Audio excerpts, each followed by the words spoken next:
അപ്പോൾ നിത്യമായി നിലനിൽക്കുന്ന, മാറ്റം വരുത്താൻ പറ്റാത്ത ഒരു കാഴ്ചപ്പാടാണ് ക്രിസ്തീയ കാഴ്ചപ്പാട്. ക്രിസ്തു നമ്മളിൽ ജീവിക്കുന്നതാണത്. ക്രിസ്തുവിൻ്റെ കാഴ്ചപ്പാടുകളിലേക്ക്, അബ്സല്യൂട്ട് വേൾഡ് വ്യൂയിലേക്ക് നമ്മൾ പോകുന്നതാണ്.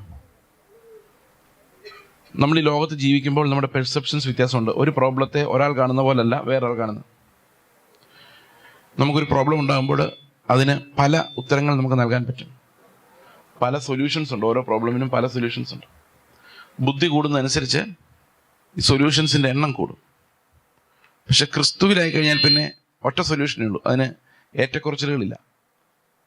അതുപോലെ വിശ്വാസികൾ, ക്രിസ്തുവിനെ വിശ്വസിക്കുന്നവരെല്ലാം ഒരേ സ്വഭാവമുള്ളവരും ഒരേ പ്രത്യാശയുള്ളവരും ഒരേ പരിജ്ഞാനമുള്ളവരുമായിരിക്കണം ദൈവം ആഗ്രഹിക്കുന്നുണ്ട്. കാരണം അബ്സല്യൂട്ട് വേ എന്ന് പറഞ്ഞു കഴിഞ്ഞാൽ ആ ഒരു ഇടുക്ക് വഴി അല്ലാതെ അതിന് ഷെയ്ഡ്സ് ഇല്ല, ഷെയ്ഡ്സ് ഓഫ് മീനിങ് ഇല്ല. ഓരോരുത്തരുടെ സാഹചര്യത്തിൽ അത് മാറി മാറി വരില്ല. ഓരോ സാഹചര്യത്തിലും മാറി. അബ്സല്യൂട്ട് വേ എന്ന് പറഞ്ഞു കഴിഞ്ഞാൽ എല്ലാ സാഹചര്യത്തിലും അത് ഒരുപോലെ ആയിരിക്കും. കാരണം വേറൊരു വഴിയില്ല. എപ്പോഴും ആ ഒരു unity of understanding of Christ, ക്രിസ്തുവിനെ നമ്മൾ മനസ്സിലാക്കുന്നതിൻ്റെ യൂണിറ്റിയിലേക്ക് ഓരോരുത്തരും വരണമെന്ന് കർത്താവ് ആഗ്രഹിക്കുന്നുണ്ട്. ഇന്നലെ ചോദിച്ചൊരു ചോദ്യം, ഇന്ന് ആൻസർ ചെയ്യാനുള്ളൊരു ചോദ്യത്തിനകത്ത് ഇങ്ങനൊരു ചോദ്യമുണ്ട്. യേശുക്രിസ്തു എന്തിനാണ് 33-ാമത്തെ വയസ്സിൽ മരിച്ചത്? 35-ലോ 50-ലോ ഒക്കെ മരിച്ചുകൂടായിരുന്നോ? നല്ലൊരു ചോദ്യമാണ്. ഒറ്റ നോട്ടത്തിൽ ഒരു കഴമ്പില്ലാത്ത ചോദ്യം തോന്നാമെങ്കിലും ഞാൻ ഇന്നലെ ആലോചിച്ചപ്പോൾ എനിക്ക് തോന്നിയത് വളരെ കഴമ്പുള്ളൊരു ചോദ്യമായിട്ടാണ്. വൈ 33? ഇപ്പോൾ 36-ൽ മരിച്ചിരുന്നെങ്കിൽ വൈ 36 ചോദിച്ചാലേ നമുക്കറിയാം. 50 50-ാം വർഷത്തിൽ മരിച്ചിരുന്നെങ്കിൽ വൈ 50 എന്നും ചോദിച്ചാൽ. പക്ഷേ ഈ 33 വയസ്സിൻ്റെ ഒരു പ്രത്യേകത എന്ന് പറഞ്ഞാൽ അത് ക്രിസ്തുവിൻ്റെ സമ്പൂർണതയുടെ പ്രായത്തിൻ്റെ അളവാണ്. എഫേസ്യ ലേഖനം അങ്ങനെയാണ് പറയുന്നത്. നമുക്ക് വേണ്ടി നീതി പൂർത്തിയാക്കാൻ കർത്താവിന് വേണ്ടിയിരുന്ന സമയമാണ് ആ 3.5 വർഷം. അതിനു മുമ്പുള്ള 30 വർഷം എന്ന് ചോദിച്ചു കഴിഞ്ഞാൽ ക്രിസ്തു പോലും അവൻ ശുശ്രൂഷ ആരംഭിക്കാൻ 30 വർഷം കാത്തിരുന്നു എന്നുള്ളതാണ് അതിൽ ഏറ്റവും മനോഹരമായ കാര്യം. എല്ലാ ദൈവദാസന്മാരും അങ്ങനെയൊക്കെ തന്നെയായിരുന്നു. There is A long waiting period for all servants of God. ആ ഒരു പ്രിപ്പറേഷൻ, ആ ഒരുക്കം, അത് വളരെ പെയിൻഫുൾ ആയിട്ടുള്ളൊരു ഒരുക്കം അതിനും പുറകിലുണ്ടായിരുന്നു. എഫേസ്യ ലേഖനം 4-ാം അധ്യായം വായിക്കുമ്പോൾ അവിടെ പറഞ്ഞിട്ടുണ്ട്, നാം ഓരോരുത്തരും ക്രിസ്തുവിൻ്റെ പ്രായത്തിൻ്റെ അളവോളമുള്ള വളർച്ച പ്രാപിക്കുന്നതിനും ക്രിസ്തുവിൻ്റെ തലയോളം വളർന്നു വരുന്നതിനുമാണ് സഭകൾ സ്ഥാപിക്കപ്പെട്ടിരിക്കുന്നതും ഫങ്ഷൻ ചെയ്യുന്നതും. സഭയ്ക്ക് ജനത്തിന് കൊടുക്കാനുള്ളത് ലോകത്തിൻ്റെ വ്യവസ്ഥകളല്ല, സന്മാർഗ ഉപദേശങ്ങളല്ല, കോമൺ ബ്ലെസ്സിങ്സ് അല്ല, ക്രിസ്തുവിനെ തന്നെയാണ്. എഫേസ്യ ലേഖനം 4-ാം അധ്യായത്തിൽ യേശുക്രിസ്തു എങ്ങനെയാണ് നമുക്ക് നമ്മുടെ ലക്ഷ്യമായിരിക്കുന്നതെന്ന് ഉണ്ട്. 12-ാം വാക്യം, അത് നാം എല്ലാവരും വിശ്വാസത്തിലും ദൈവപുത്രനെ കുറിച്ചുള്ള പരിജ്ഞാനത്തിലുമുള്ള ഐക്യതയും. അപ്പൊ ഇന്നലെ നമ്മൾ കണ്ട ഒരു പ്രധാനപ്പെട്ട കാര്യം എന്ന് പറയുന്നത്, അവൻ നമുക്ക് ദൈവത്തിൽ നിന്ന് ജ്ഞാനവും നീതിയും ശുദ്ധീകരണവും വീണ്ടെടുപ്പും ആയിത്തീർന്നു.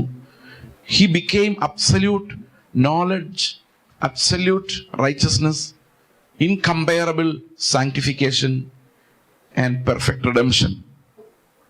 So he became everything for us. Righteousness എന്ന് പറഞ്ഞാൽ ഉടൻ the righteousness of Christ, nothing less than that. Sanctification എന്ന് പറഞ്ഞാൽ sanctification of Christ, consecration of Christ, nothing less than that. And nothing less than that ever exists, or nothing less than that is accepted in heaven. Redemption എന്ന് പറഞ്ഞാൽ complete redemption, perfect redemption. There is nothing remaining to be done. Knowledge എന്നുള്ളത് വളരെ അത്യാവശ്യമാണ്. നമുക്ക് Christian world view പിന്തുടരാൻ ഏറ്റവും അത്യാവശ്യം എന്ന് പറയുന്നത് ഒരു നോളജാണ്, നോളജ് ഓഫ് ക്രൈസ്റ്റ്. ഈ നോളജ് ഓഫ് ക്രൈസ്റ്റ് എന്ന് പറയുന്നത് ശരിക്കും day by day, second by second knowing Christ. Knowing Christ എന്ന് പറയുന്നത് ശരിക്കും ഒരു വലിയൊരു ടാസ്ക്കാണ്. It's not easy, it's very tough and complicated. അതിന് ശിഷ്യന്മാരുടെ ചെവി ആവശ്യമാണ്. ശിഷ്യന്മാർക്ക് പ്രത്യേകതരം ചെവികളാണ് ഉള്ളത്. മറ്റുള്ളവർ കേൾക്കാത്തവർ കേൾക്കും, മറ്റുള്ളവർ കാണാത്തവർ കാണും. യെശയ്യാവ് 50:4 വായിക്കാം. യെശയ്യാവ് 50:4.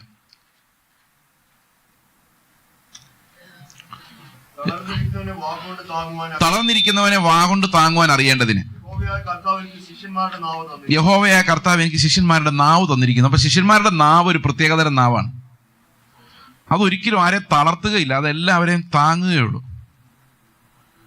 അതൊരു പ്രത്യേകതരം നാവാണ്. അതൊരു വേൾഡ് വ്യൂവിന്റെ ഭാഗമാണ്, കാഴ്ചപ്പാടിന്റെ ഭാഗമാണ്. What I should tell my children or my enemy or my competitor, ഞാൻ എന്താണ് സംസാരിക്കേണ്ടത് എന്നുള്ളതിന് ഒരു ശിഷ്യന്മാരുടെ നാവ് ദൈവം നമുക്ക് നൽകേണ്ടതായിട്ടുണ്ട്. So what a Christian would speak എന്നുള്ളത് ദൈവം തരുന്ന നാവിനെ അടിസ്ഥാനപ്പെടുത്തിയാണ്. അടുത്തത്, അതുകൊണ്ടാണ് ഈ പിളർന്ന നാവ് പോലെ ആത്മാവ് ഇറങ്ങി വരുന്നത്. സോ ആത്മാവ് വരുന്ന ഒരാൾ സംസാരിക്കുന്നതിന് പ്രത്യേകതകളുണ്ട്. അഗ്നി നാവുകളാണ്, ടങ്സ് ആണ്. ടങ്സ് എന്ന് പറയുന്നതിനകത്ത് ഭാഷണത്തിന് വളരെ പ്രത്യേകതയുണ്ട്. അന്യഭാഷ പറയുന്നവർ അവർ അതല്ലാത്തപ്പോൾ എന്ത് പറയുന്നുള്ളതും കൂടെ സൂക്ഷിക്കേണ്ടതുണ്ട്. അവർക്ക് ശിഷ്യന്മാരുടെ നാവ് ആവശ്യമാണ്. താങ്ങുന്ന, സപ്പോർട്ട് ചെയ്യുന്ന, സ്നേഹിക്കുന്ന, നല്ല വാക്ക് പറയുന്ന, ആശ്വസിപ്പിക്കുന്ന നാവുകൾ ആവശ്യമാണ്. അടുത്ത വാക്യം. ഒരു വാക്യം വിട്ടുപോയി. അവൻ രാവിലെ തോറും ഉണർത്തുന്നു, ശിഷ്യന്മാരെ പോലെ കേൾക്കേണ്ടതിന്. അപ്പൊ ശിഷ്യന്മാരെ പോലെ കേൾക്കുക എന്ന് പറയുന്നത് എന്താണ്, അടുത്ത സ്റ്റെപ്പ് എവിടെയാണ് വെക്കേണ്ടത് എന്ന് നമ്മൾ അറിയാൻ അത്യാവശ്യമാണ്. അടുത്ത സെന്റൻസ് എന്താണ് പറയേണ്ടതെന്ന് അറിയാൻ ഞാൻ ആ ശിഷ്യന്മാരുടെ ചെവിയെ ഞാൻ ആശ്രയിക്കുന്നുണ്ട്. അത് ഞാൻ ആശ്രയിച്ചേ പറ്റൂ. കർത്താവ് എന്നോട് എന്താണ് സംസാരിക്കുന്നതെന്ന് ഞാൻ ശ്രദ്ധിച്ചേ പറ്റൂ. ആ ശ്രദ്ധ എന്ന് പറയുന്നത് ദൈവത്തിന്റെ പരിജ്ഞാനം നമ്മളിലേക്ക് പകരാൻ ആ ചെവി ആവശ്യമാണ്. അതുകൊണ്ടാണ് കർത്താവ് എന്ത് പറഞ്ഞാലും കേൾപ്പാൻ ചെവിയുള്ളവൻ കേൾക്കട്ടെ എന്ന് പറയുന്നത്. ആ ചെവി നൽകപ്പെട്ടവർക്ക് മാത്രമേ അതെന്താണെന്ന് മനസ്സിലാക്കാൻ കഴിയുകയുള്ളൂ. ചില സമയത്ത് നമ്മുടെ ചെവി വളരെ മന്ദമായിരിക്കും. നമ്മൾ 2 ദിവസം മുമ്പ് കണ്ടു. മന്ദമായ ചെവികൾക്ക് ഒരിക്കലും ക്രിസ്തു നടന്ന വഴിയെ നടക്കാൻ പറ്റില്ല. അതിന്റെ കാരണം അവർക്ക് ദൈവത്തിന്റെ ശബ്ദം തിരിച്ചറിയാനോ മനസ്സിലാക്കാനോ കഴിയില്ല. ഈ ദൈവത്തിന്റെ ശബ്ദം കേൾക്കുവാൻ നമുക്ക് നല്ല ചെവികൾ വേണം, സംസാരിക്കുവാൻ നമുക്ക് നല്ല നാവ് വേണം. നമ്മുടെ വായിൽ മോശമായ വാക്കുകൾ ഉണ്ടാകാൻ പാടില്ല, ഒരിക്കലും ഉണ്ടാകാൻ പാടില്ല. നിങ്ങൾ മോശമായ സഭ്യമായ വാക്കുകൾ മോശമായ വാക്കുകൾ ഉപയോഗിക്കുന്നവരാണെങ്കിൽ ദൈവം ആ നാവിലൂടെ അവൻ്റെ വചനം അരുളപ്പെടുത്തുവാൻ, സംസാരിക്കുവാൻ അനുവദിക്കില്ല. ശുദ്ധമായ നാവുകൾ ദൈവത്തിന് ആവശ്യമാണ്. ദേഷ്യം വരുമ്പോൾ അതും ഇതെല്ലാം നാവിൽ വരുന്നുണ്ടെങ്കിൽ ആ നാവ് കോൺസെക്രേറ്റഡ് അല്ല. So God will not use that tongue to edify people. അപ്പൊ ദൈവത്തിനായി ഉപയോഗിക്കപ്പെടണമെന്ന് ആഗ്രഹിക്കുന്ന കുഞ്ഞുങ്ങൾ കൂട്ടുകാരുടെ ഇടയിൽ ഇരിക്കുമ്പോഴും നടക്കുമ്പോഴും വീട്ടിലിരിക്കുമ്പോഴെല്ലാം അവരുടെ നാവിലൂടെ എന്തെല്ലാം വരുന്നുണ്ടെന്ന് ശ്രദ്ധിക്കണം. ദൈവത്തോട് ചോദിക്കണം ഈ നാവ് ശുദ്ധീകരിക്കുവാൻ. ശിഷ്യന്മാരുടെ ഒരു നാവ്, ആ സംസാര രീതി, ആ ആശ്വസിപ്പിക്കുന്ന രീതി, തളർന്നവരെ താങ്ങുന്ന ആ രീതി എനിക്കും നൽകണമെന്ന് നാം പ്രാർത്ഥിക്കുന്നു. ഈ പരിജ്ഞാനം എന്ന് പറയുന്നത് ക്രിസ്തുവിന്റെ പരിജ്ഞാനം നമ്മൾ നേടുക. Knowledge, he became from God perfect knowledge. The only necessary knowledge to live a Christian life comes through the spirit of God. ദൈവത്തിന്റെ ആത്മാവില്ലാതെ ഒരു സെക്കൻഡ് പോലും ക്രിസ്തീയ ശ്വാസം വിടാൻ നമുക്ക് സാധിക്കില്ല. That means you cannot live Christ unless you are full of the spirit of God. ദൈവത്തിന്റെ ആത്മാവിന്റെ നിറവില്ലാതെ യേശുവിന്റെ ജീവിതം ജീവിക്കാൻ സാധ്യമല്ല. It cannot be lived in calculation or by reason or by planning. ഒറ്റ കാര്യമാണ്. It's A glorious life of uncertainty. We don't know what will happen next moment, but we know Christ is there. We don't want to know what will happen tomorrow, but we know God is there. We are not concerned as to what will happen to the world or who will rule us the next day. We are not concerned. We are only concerned whether I am with God, whether I agree with God, whether I agree with his perspective, whether I agree with his world view.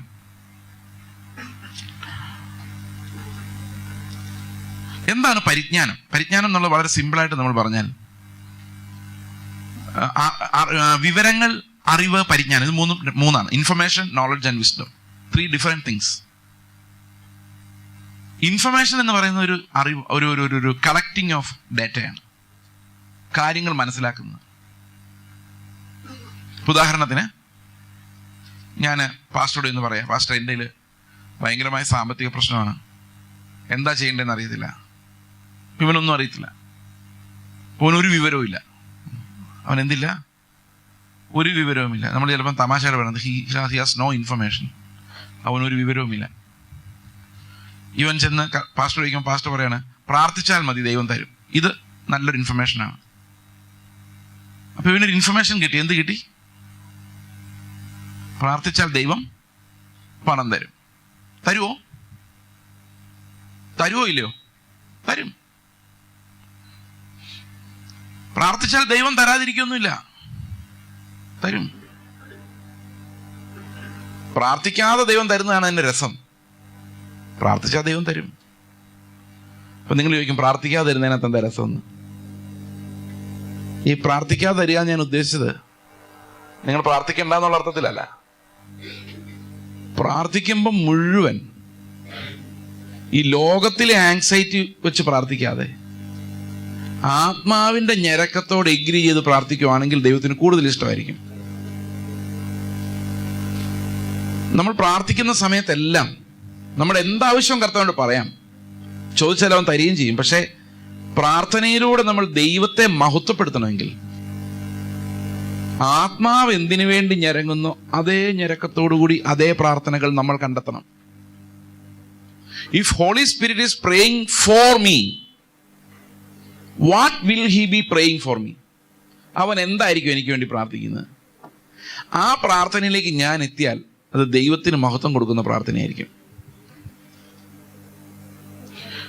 ഞാൻ ഭൗതികമായ വിഷയങ്ങൾക്ക് വേണ്ടി അങ്ങനെ പ്രാർത്ഥിക്കാറില്ലാത്ത ഒരാളായിരുന്നു. മിക്കവാറും അങ്ങനെ പ്രാർത്ഥിച്ചിട്ടില്ല. ജീവിതത്തിൽ ഒരിക്കൽ പോലും എനിക്ക് അങ്ങനെ ഒരു ഓർമ്മയില്ല ഞാൻ ഇങ്ങനെ ഒരു ഭൗതികമായ കാര്യത്തിന് വേണ്ടി പ്രാർത്ഥിച്ചിട്ടുള്ളതായിട്ട്. ഓർമ്മയില്ല. അങ്ങനെ ഒരു നീഡ് ഉണ്ടായിട്ടില്ല. കാര്യമായി അങ്ങനെ ഒരു ഹാർഡ് പ്രസ്സിങ് ആഗണി ഒരിക്കലും ഭൗതികമായ ഒരു വിഷയത്തിന് വേണ്ടി അങ്ങനെ ഉണ്ടായിട്ടില്ല. ഒരു ദിവസം എന്നാൽ അങ്ങനെ ഒരു ഭയങ്കരമായ പ്രലോഭനം എനിക്കുണ്ടായി. അത് വളരെ വർഷങ്ങൾക്ക് മുമ്പാണ്. 2008, around 2008 or 2009 ആ സമയത്ത്, 10 വർഷമെങ്കിലും മുമ്പാണ്. അന്നൊരു ദിവസം രാവിലെ എൻ്റെ ഭാര്യ എന്നോട് പറഞ്ഞു, ഞങ്ങൾ ആന്ധ്രയിലായിരിക്കുമ്പോൾ ഉച്ച വരെയുള്ള അരിയേ ഉള്ളൂ. അപ്പൊ ഞാൻ ചോദിച്ചു ഇനി എന്തൊക്കെ തീർന്നിട്ടുണ്ട്? അന്നേരം പറഞ്ഞു അരിയില്ല, മുളകില്ല, ഉപ്പില്ല, ടൂത്ത് പേസ്റ്റ്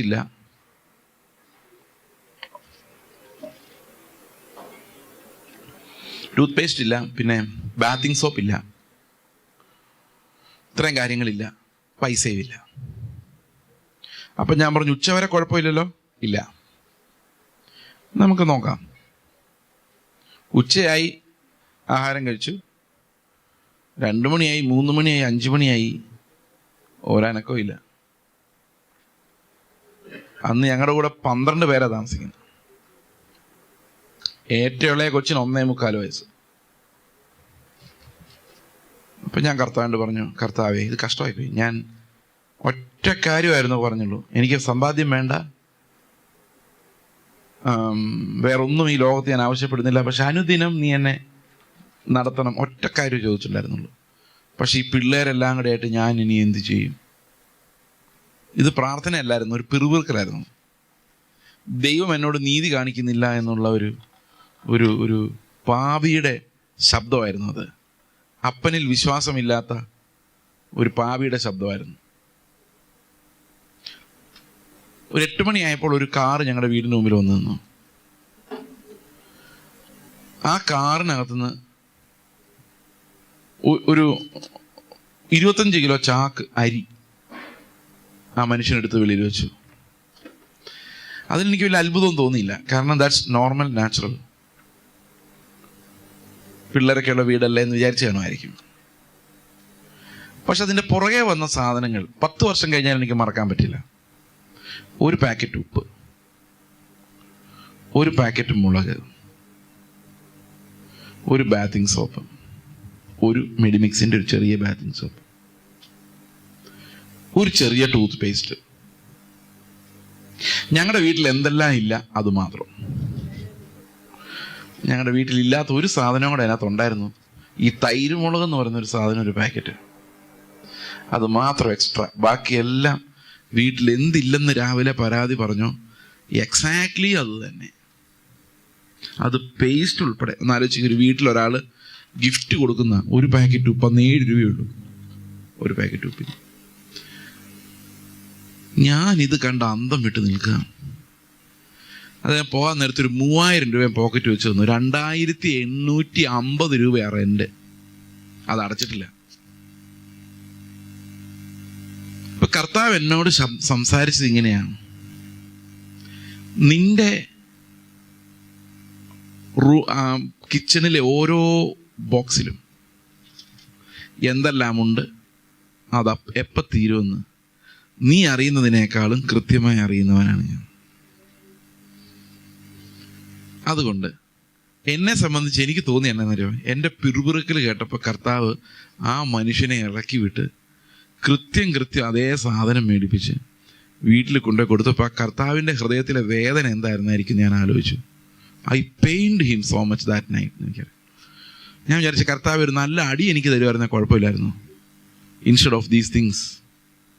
ഇപ്പം ഞാൻ മനസ്സിലാക്കിയ ഒരു കാര്യം, God is so loving and He wants us to share His thoughts about ourselves.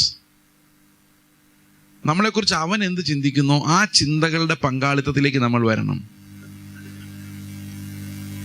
അവൻ സ്നേഹമുള്ളൊരു പിതാവാണെങ്കിൽ ഞാൻ ആകുലപ്പെടാൻ പാടില്ല. I cannot get tense because I have a father who is capable of doing everything, an omnipotent, ever-loving father if I have. And if he is present with me, I cannot be concerned. ഈ Christian world വ്യൂവിൻ്റെ ഒരു പ്രധാന ഭാഗമാണ് concern ഇല്ലാത്ത ജീവിതം എന്ന് പറയുന്നത്. Do not be anxious. ഈ കൺസേൺ ഇല്ലാത്ത ജീവിതം ക്രിസ്ത്യൻ വേൾഡ് വ്യൂവിൽ ഏറ്റവും പ്രധാനപ്പെട്ട, അത് നമ്മൾ വിചാരിക്കുന്ന പോലെ നിസ്സാരമായ ഒരു കാര്യമല്ല. നമ്മൾ വളരെ കൺസേൺഡ് ആണെങ്കിൽ നമുക്ക് ഒരിക്കലും ഫെയ്ത്ത്ഫുൾ ആയിട്ട് ജീവിക്കാൻ പറ്റില്ല. Our faith will be affected, will be eroded. കർത്താവ് പറയുന്നത്, you cannot serve 2 masters at the same time. You cannot serve God and Mammon at the same time. Either you will love Mammon and reject God, or love God and reject Mammon. Mammon എന്ന് പറഞ്ഞാൽ ആരാ? സമ്പത്തിൻ്റെ ദൈവമാണ്. ഞാൻ ആദ്യമൊക്കെ വിചാരിക്കായിരുന്നു, why Jesus said like that? He should have said, you cannot serve God and Satan at the same time. Instead of Satan, he said, you cannot serve God and Mammon at the same time. Why was that change? കാരണം നിങ്ങൾക്കറിയാം, obviously സാത്താനും ദൈവവും നിങ്ങളുടെ മുമ്പിൽ വന്ന് നിന്നിട്ട് ഞങ്ങളിൽ ആരെ നിനക്ക് വേണമെന്ന് ചോദിച്ചു കഴിഞ്ഞാൽ ലോകത്തിലേത് മനുഷ്യനും ദൈവത്തെ ചോദിക്കും. അതിപ്പോൾ സാത്താൻ വർഷിപ്പേഴ്സ് നമ്മൾ പറഞ്ഞ് നടക്കുന്ന ആൾക്കാർ പോലും സാത്താൻ ആരാന്ന് അറിയാൻ വയ്യാത്തതുകൊണ്ടാണ് അവന്മാർ ഇങ്ങനെ നടക്കുന്നത്. ഈ സാത്താൻ എന്ത് വലിയ അന്ധകാരമാണെന്ന് അറിഞ്ഞാൽ ഇവരാ വഴിയെ പോലും പോകില്ല. Suppose they both stand before us and ask, whom do you want? No one with a breath in their nostrils will say, I want Satan. No one will say. Everyone will say, I want only God. അത് സാത്താൻ അറിയാം. അതുകൊണ്ട് ഈ ugly ആയിട്ടുള്ള, ഇരുട്ടായിട്ടുള്ള, അന്ധകാരമായിട്ടുള്ള പെട്ടെന്ന് കണ്ടുപിടിക്കുന്ന സാത്താൻ ഒരിക്കലും യുദ്ധത്തിലേക്ക് വരുന്നില്ല. അവനവൻ്റെ ഏറ്റവും സുന്ദരനായ പ്രോക്സി, ദ മണി, അതിനെയാണ് അവന് പകരം യുദ്ധം ചെയ്യാൻ വേണ്ടി പറഞ്ഞു വിടുന്നത്. അപ്പോൾ സംഭവിക്കുന്ന പ്രോബ്ലം എന്താണെന്ന് വെച്ച് കഴിഞ്ഞാൽ, even believers start serving Mammon. ദൈവം വേണോ മാമോൻ വേണോ എന്നൊരു ചോദ്യം ചോദിച്ചാൽ നമ്മൾ പറയുന്നത് എന്തായിരിക്കും? പെട്ടെന്ന് സത്യസന്ധമായിട്ട് പറഞ്ഞു, മാമോൻ എന്നാരും പറയല, ദൈവം എന്നേ പറയുള്ളൂ. പക്ഷെ ദൈവത്തെ എന്തിനു വേണം എന്ന് ചോദിച്ചാൽ മാമോനെ കൊണ്ടുവരാൻ വേണ്ടി വേണം. Why do you need God? To bring Mammon. അപ്പോൾ whom do you want ultimately?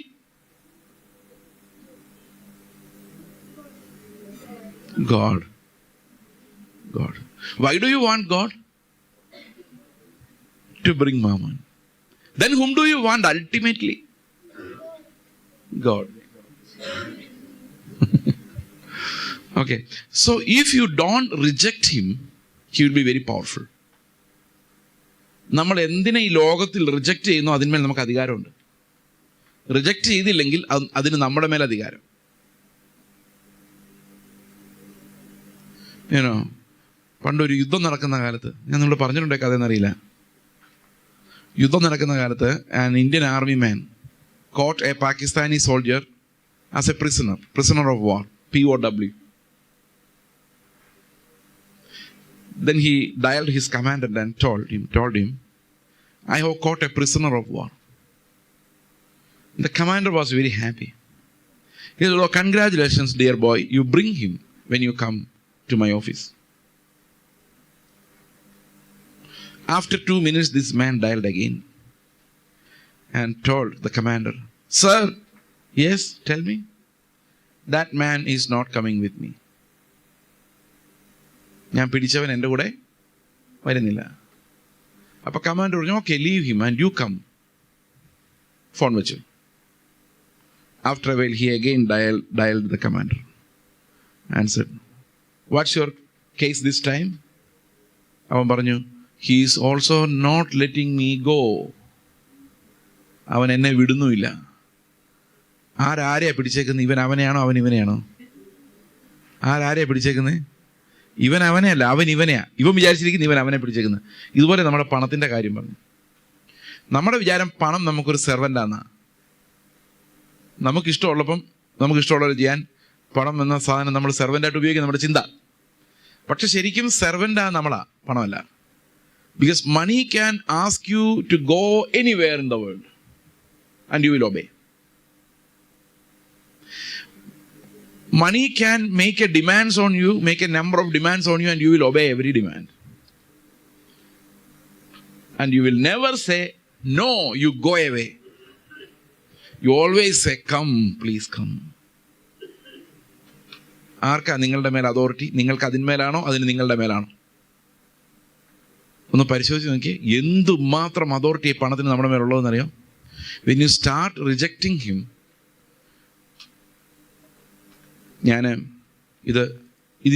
ഈ ഒരു ഭാഗം കട്ട് ചെയ്യണം. ഞാൻ ഓങ്കോളിലായിരിക്കുമ്പോൾ ഞാൻ പറഞ്ഞില്ല, എനിക്കൊരു വലിയ ഓഫർ വന്നു, ഫിനാൻഷ്യൽ ഹെൽപ്പ്. എനിക്ക് സ്വീകരിക്കാൻ ദൈവത്തിൻ്റെ മാൻഡേറ്റ് ഉണ്ടായിരുന്നില്ല, പക്ഷേ വലിയൊരു ഓഫർ വന്നു അമേരിക്കയിൽ നിന്ന്. അപ്പം ഞാൻ അവരോട് നോ പറഞ്ഞപ്പോൾ അവർക്ക് സഹിക്കാൻ പറ്റില്ല, ഭയങ്കര ദേഷ്യമായിരുന്നു. എന്നോടുള്ള ദേഷ്യം 10 വർഷം അവരെ കൊണ്ടുവന്ന ആൾ എന്നോട് മിണ്ടിയില്ല. ഞാൻ അദ്ദേഹത്തെ ഇടയ്ക്കൊരു ഹാപ്പി ന്യൂ ഇയർ എന്ന് വെച്ചിട്ട് മേലെ എനിക്ക് കത്തയക്കില്ലെന്ന് പറഞ്ഞു. ഇത്ര വയലൻ്റ് ആയിട്ട് ദേഷ്യം. സാധാരണഗതിയിൽ പൈസ തരാനും പറഞ്ഞുകൊണ്ടും തരില്ല എന്നും പറഞ്ഞ വഴക്ക്. ഇതങ്ങനെയല്ല, തരാമെന്ന് പറയുന്നു, വേണ്ടാന്നും പറഞ്ഞ വഴക്ക്. എന്നിട്ട് അവർ മിണ്ടുന്നില്ല.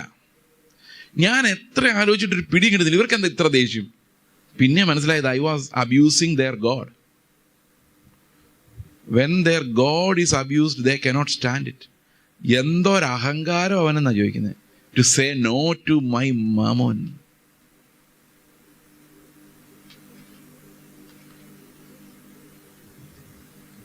ഈ പൈസ വേണ്ട എനിക്കെന്ന് പറയുന്ന ഒരു അഹങ്കാരമായിട്ട് ആളുകൾ കരുതുന്നേ. കാരണം their God is dishonored. ആ മാമോനെ വെച്ച് അവർക്ക് എന്നെ നിയന്ത്രിക്കാം. ഒരു 30,000 രൂപ വെച്ച് മാസം അയച്ചു തരുമെന്ന് വിചാരിച്ചു, 50,000 രൂപ വെച്ച്. പെട്ടെന്ന് അവർ പറയാം, ഞങ്ങൾ പറയുന്നവരെ കേട്ടില്ലെങ്കിൽ ഇനി അടുത്ത മാസം തൊട്ട് സപ്പോർട്ട് ചെയ്യാൻ പറ്റില്ല. അപ്പോൾ പിള്ളേർ 15 കാണും, ആഹാരത്തിൻ്റെ കേസായി കാണും, സ്കൂളിൽ അവരുടെ ഫീസ് അടയ്ക്കണമായിരിക്കും, വേറെ നിവൃത്തിയില്ലായിരിക്കും. മനസ്സിലാകുന്നുണ്ടോ? So Mammon can make you a slave. പിടികിട്ടുന്നുണ്ടോ അതിൻ്റെ കാര്യം? അപ്പോൾ ക്രിസ്ത്യൻ വേൾഡ് വ്യൂ എന്ന് പറയുന്നത് ആഗണി ഇല്ലാതെ ജീവിക്കാൻ, കൺസേൺ ഇല്ലാതെ ജീവിക്കാൻ, നാളെ എന്ത് സംഭവിക്കും എന്നുള്ള ടെൻഷൻ ഇല്ലാതെ ജീവിക്കാൻ, ജോലി പോയാൽ എന്താകും എന്നുള്ള വിഷമമില്ലാതെ ജീവിക്കാൻ. അവൻ പിതാവാണ് എന്നുള്ള യേശുവിൻ്റെ പ്രോമിസാണ് ഇതിൻ്റെ ഏറ്റവും ആദ്യത്തെ foundation. You have A father who CARES for you. അതിങ്ങനെ ഫൗണ്ടേഷനിൽ കിടക്കുക. മനസ്സിലാവുന്നുണ്ടോ ഞാൻ പറയുന്നത്? അതൊരു ഭാഗമാണ്.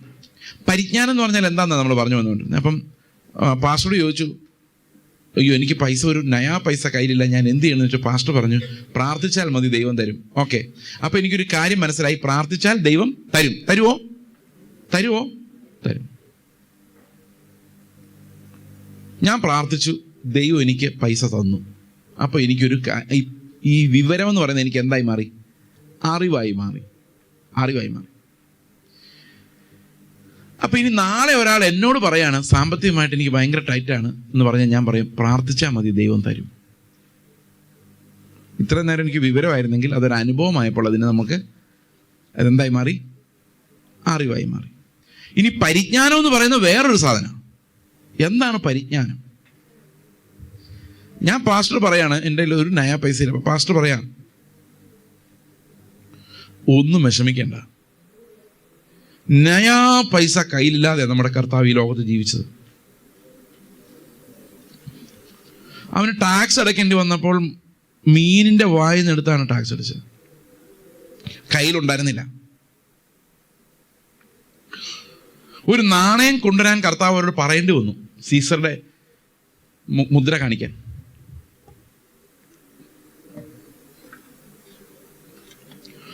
തല ചായ്ക്കാൻ ഇടവില്ലായിരുന്നു. അപ്പൊ കർത്താവ് എങ്ങനെയാണ് ജീവിച്ചതെന്ന് അറിയാമോ? ഭയങ്കര സാഹചര്യങ്ങളുടെ നടുവിലും ദൈവത്തെ പ്രസാദിപ്പിച്ച് ഒരു നയാ പൈസ ഇല്ലാതെ ഭയങ്കര സന്തോഷമായിട്ട് ജീവിച്ച ഒരാളാണ് കർത്താവ്. അപ്പൊ കർത്താവ് എങ്ങനെയാണ് ഈ ലോകത്തിൽ ഇതൊന്നും ഇല്ലാതെ സന്തോഷിച്ചത്? എന്തായിരുന്നു യേശുവിൻ്റെ സന്തോഷം? യേശു എന്തിനാണ് ഇത്ര ആനന്ദിച്ചത്? ഈ ഭൂമിയിലെ ലൈഫിലേക്ക് നോക്കിക്കഴിഞ്ഞാൽ നമ്മൾ ആനന്ദിക്കുന്ന ഒരു സാധനവും കർത്താവിനില്ല. ഞാൻ ഒരിക്കൽ പ്രസംഗിച്ചപ്പോൾ പറഞ്ഞു, യേശുക്രിസ്തുവിൻ്റെതുപോലെ ബോറടിക്കാത്ത ഒരു ജീവിതം ലോകത്തിൽ വേറെ ആർക്കും ഉണ്ടായിരുന്നില്ല. His life was never boring. He never felt boredom. അപ്പോൾ ഒരാൾ എന്നോട് ചോദിച്ചു, ഒരു കല്യാണം പോലും കഴിക്കാത്ത കർത്താവിന് എന്ത് അവൻ കല്യാണം കഴിക്കാത്തവനായിരുന്നു, അതുകൊണ്ടാണ് ചോദിച്ചത്. കല്യാണം കഴിച്ചവനായിരുന്നെങ്കിൽ അത് ചോദിക്കുമായിരുന്നു, എനിക്കറിയാൻ മേല. അപ്പം ഞാൻ പറഞ്ഞു, ആര് പറഞ്ഞു കർത്താവ് കല്യാണം കഴിച്ചിട്ടില്ലെന്ന്? കർത്താവ് ലോകത്തിൽ ഏറ്റവും ഡിഫിക്കൽട്ട് മണവാട്ടിയെ എൻഗേജ് ചെയ്തിരിക്കുന്ന ആളാ. ഒരനുസരണ ഇല്ലാത്ത, അവൻ്റെ ഒരു സ്വഭാവം ഇല്ലാത്ത, ഇങ്ങോട്ട് വിളിച്ച് അങ്ങോട്ട് ഓടുന്ന, പ്രാകൃതരാം ജാരന്മാരുടെ നേരെ എപ്പോഴും നോക്കിക്കൊണ്ടിരിക്കുന്ന ഒരു മണവാട്ടിയാണ് യേശുവിൻ്റെ മണവാട്ടി. എന്നിട്ടും ഈ മണവാട്ടിയെ നേരെ ചൊവ്വയാക്കാൻ വേണ്ടി സ്വന്തം രക്തം കളയാൻ തീരുമാനിച്ച കർത്താവാണ്. അപ്പൊ ക്രിസ്ത്യൻ വേൾഡ് വ്യൂവിലെ ഒരു ഹസ്ബൻഡ് എന്ന് പറയുന്നത് ശരിക്കും നോക്കി, ആ ക്രിസ്ത്യൻ പെർസ്പെക്റ്റീവിലെ ഹസ്ബൻഡ് എന്ന് പറയുന്നത് ഭാര്യ എന്ത് ടൈപ്പായാലും ആ ഭാര്യയോടുള്ള സ്നേഹത്തിൽ മരിക്കുന്ന ആളാണ്. That's A really unique condition. അവിടെ ഒരു പരാതിയില്ല. കാരണം ക്രിസ്ത്യൻ വേൾഡ് വ്യൂ എന്ന് പറയുന്നത് അതാണ്.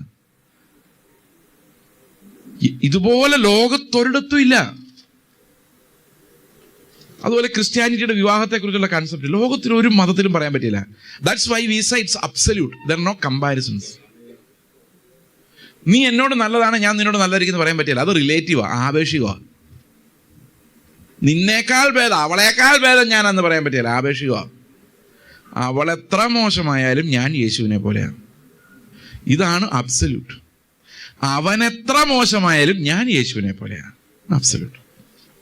എന്നെ അബ്സല്യൂട്ടിനെ കുറിച്ച് കർത്താവ് പഠിപ്പിച്ച ഒരു ഇത്തിരി വേദനയോടെയാണ്, ഒരു 2 വർഷം മുമ്പ്, ഈ വിവാഹത്തിലെ അബ്സല്യൂട്ടിനെ കുറിച്ച്.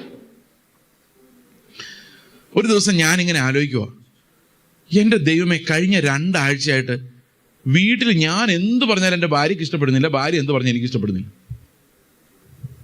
അതിനെന്താ പറയുന്നേ? അങ്ങോട്ടും ഇങ്ങോട്ടും ഒരു ഒരു ഒരു ഒരു ഈശാപോശ, അങ്ങനെ പറയും. എന്ത് പറഞ്ഞാലും ഒരു സ്മൂത്ത് ആവുന്നില്ല. അത് ഇങ്ങോട്ടൊരു റിജക്ഷൻ, അങ്ങോട്ടൊരു റിജക്ഷൻ. പുള്ളിക്കാരി എന്ത് പറഞ്ഞാലും അത് ബുദ്ധിയല്ലെന്ന് എനിക്ക് തോന്നുന്നു, ഞാൻ എന്ത് പറഞ്ഞാലും അത് മണ്ടത്തരാണെന്ന് പുള്ളിക്കാരിക്ക് തോന്നുന്നു. അതാണ് എൻ്റെ പ്രശ്നം. ഈ ഭാര്യമാരെല്ലാം ഭർത്താക്കന്മാർക്ക് കീഴടങ്ങിയിരിക്കണം എന്ന് പറഞ്ഞാലും ഈ ലോകത്തിൽ ഏത് ഭാര്യയോട് ചോദിച്ചാലും അവർ പറയും ഞാൻ കീഴടങ്ങിയിരിക്കുന്ന പറയുള്ളൂ. ആരെങ്കിലും പറയുമോ ഞാൻ കീഴടങ്ങി, ഞാൻ ആ കാര്യങ്ങൾ തീരുമാനിക്കുന്ന അവരൊരു ഭാര്യയിലും പറഞ്ഞിട്ടുണ്ടോ? പറഞ്ഞിട്ടില്ല. പക്ഷെ അവർ പറയും, പക്ഷെ ഭർത്താവിന് അത്ര വിവരമില്ലാത്തതുകൊണ്ട് ഞാൻ ഇടപെടുന്നേ ഉള്ളൂ. അങ്ങനെ ഇടപെടുന്നതാണ് ഈ ഡൊമിനേഷൻ എന്ന് പറയുന്നത്, അല്ലേ? അപ്പം ഭർത്താവിന് വിവരമില്ലെന്ന് ഭാര്യയ്ക്ക് തോന്നിക്കഴിഞ്ഞാൽ തീർന്നു, അതും അവസാനിച്ചു.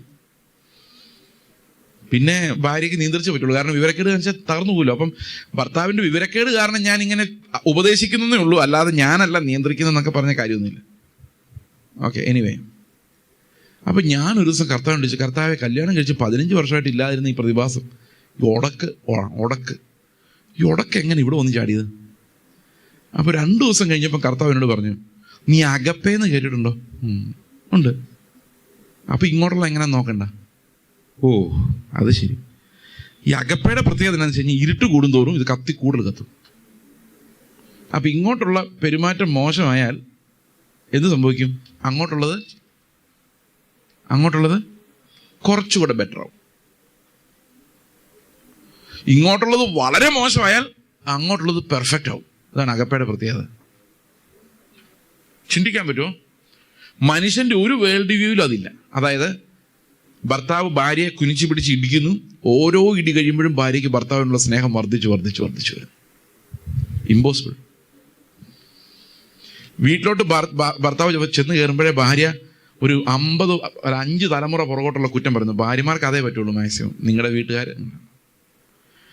ഇത് ഓരോന്ന് കേൾക്കുമ്പോഴും ഈ ഭർത്താവിൻ്റെ ഉള്ളിൽ ഇങ്ങനെ സ്നേഹം വർദ്ധിച്ചു വരും.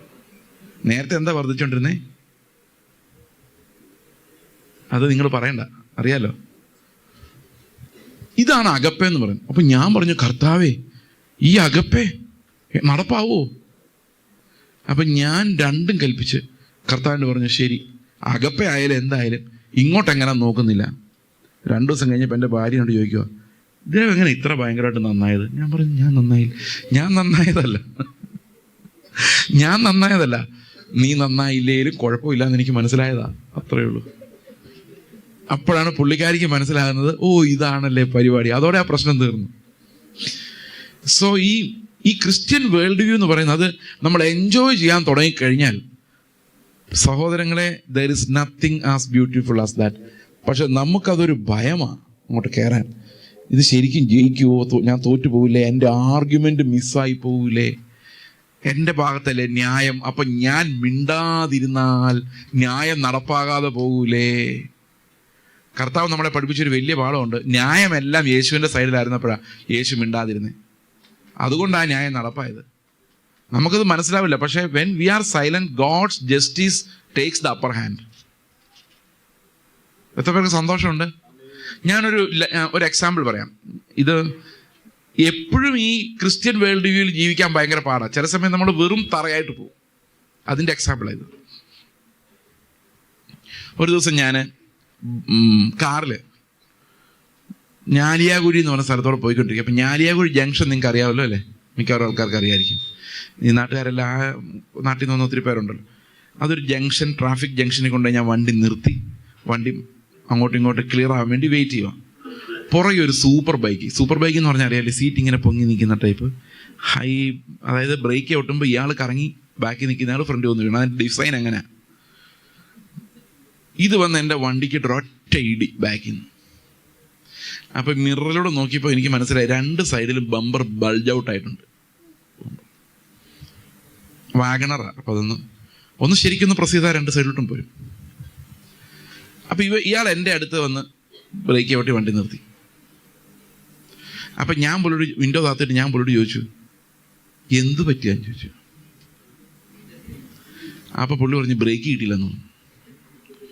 ഞാൻ പറഞ്ഞു, 2 ലക്ഷം രൂപയുടെ ബൈക്ക് മേടിച്ചിട്ട് ബ്രേക്ക് കിട്ടിയില്ലെന്ന് ചോദിച്ചിട്ടുണ്ട്. സത്യം പറഞ്ഞാൽ ഞാനൊരു തമാശാക്കി എടുത്തതാ. 2 ലക്ഷം രൂപയുടെ ബൈക്ക് മേടിക്കുമ്പോൾ അതിൻ്റെ കൂടെ ബ്രേക്കിനെ മേടിക്കണ്ടേ? ബ്രേക്ക് കിട്ടിയില്ല, ബ്രേക്ക് പിന്നെ കിട്ടുമോ? അതിൻ്റെ കൂടെ മേടിക്കണം. ഇത് ഏത് വേൾഡ് വ്യൂ ആ? ഇത് പക്കാ ചെയ്സിയൻ വേൾഡ് വ്യൂ. നമ്മൾ ഈ ക്രിസ്പി ടങ്ക് വെച്ച് ഒരുത്തിനെ അടിച്ചു താഴുക. അതാണ് അസിഡിക് ടങ്ക് എന്ന് പറയുന്നത്. ആസിഡുള്ള നാക്ക്. ഈ നാക്ക് വലിയ ശല്യമാണ്. അതിനകത്ത് ആസിഡ് ഇല്ലായിരുന്നു, മധുരമായിരുന്നെങ്കിലും അത് നല്ല ചാട്ടുടി പോലത്തെ വാക്കുകളാണ്. പെട്ടെന്ന് എന്നോട് കർത്താവ് സംസാരിച്ചു, നീ ആരുടെ സ്ഥാനത്താണ് നിൽക്കുന്നത്? എനിക്ക് മനസ്സിലായി, എൻ്റെ ബുദ്ധിയാണ് സംസാരിക്കുന്നത്, കർത്താവല്ല. If Jesus were in my place he wouldn't speak like that. ഞാൻ ഉടനെ അവനെ നോക്കി ഒന്ന് ചിരിച്ചു, കൈ കാണിച്ചു, പൊക്കോടാൻ പറഞ്ഞു. ഈ മിററിൽ കൂടെ നോക്കുമ്പോൾ എനിക്ക് സഹിക്കാൻ പറ്റുന്നില്ല. 10,000 രൂപ പോക്ക. എൻ്റെ ബുദ്ധി എന്നോട് പറയുന്നുണ്ട് 2 വർത്താനം അവനോട് പറ. പക്ഷെ ആത്മാവ് പറയുന്നുണ്ട്, മിണ്ടാതിരുന്ന് നിന്റെ പണി നോക്കി. എനിക്കൊരു 3,000-4,000 രൂപ പോയി. പക്ഷെ ഇന്നും അത് ഓർക്കുമ്പോൾ ഒരു സന്തോഷം. ആ യേശുവിൻ്റെ സ്ഥാനത്ത് നിന്ന് ആ നഷ്ടം സഹിച്ചവനെ. അതുപോലെ ഞങ്ങളുടെ ചർച്ചിലൊരു സഹോദരൻ, കൂട്ടായ്മയുടെ ഒരു സഹോദരൻ ഒരിക്കൽ ഇങ്ങനെ സംഭവിച്ചു. പുള്ളിയുടെ ഇത്തിരി വില കൂടിയ കാറാണ്. അപ്പം ഈ കാറ് ഇത്തിരി ഡിക്കിയൊക്കെ ഉള്ള കാർ. ഇയാളൊരിടത്ത് കാർ നിർത്തിയേക്കുന്നു. പുള്ളി നോക്കിയിരിക്കുമ്പോൾ ഒരു ഓട്ടോക്കാരൻ വന്നാൽ കാറിനിട്ട് ഇടിക്കുന്നു ബാക്കിൽ. എന്നിട്ട് ഈ ഓട്ടോക്കാരൻ ആ ഓട്ടോ തിരിച്ചെടുത്തിട്ട് രണ്ടാമതൊന്ന് ഒന്നുകൂടി ഇടിക്കുന്നു. അപ്പൊ ഈ പുള്ളി അടുത്ത് ചെന്നിട്ട് എന്താന്ന് ചോദിച്ചു. അന്നേരം അയാൾക്ക് ബ്രേക്ക് കിട്ടിയിട്ടില്ല. അയാൾക്ക് ബ്രേക്ക് കിട്ടാത്തതിന്റെ കാര്യം എന്ന് വെച്ച് കഴിഞ്ഞാൽ ഈ ബ്രേക്കിന്റെ അടിയിൽ പുള്ളി, അപ്പൊ അയാളുടെ ബ്രേക്കിനകത്ത് പുള്ളിയുടെ ചെരുപ്പ് കിടക്കുക. ബ്രേക്ക് ചവിട്ടുമ്പോൾ ചെരുപ്പേല ചവിട്ടുന്നത്. അപ്പോൾ ഈ വണ്ടി പുള്ളി ഒരു റിവേഴ്സ് എടുത്തിട്ട് പിന്നെ ബ്രേക്ക് എടുക്കുമ്പോൾ കിട്ടുകയില്ല.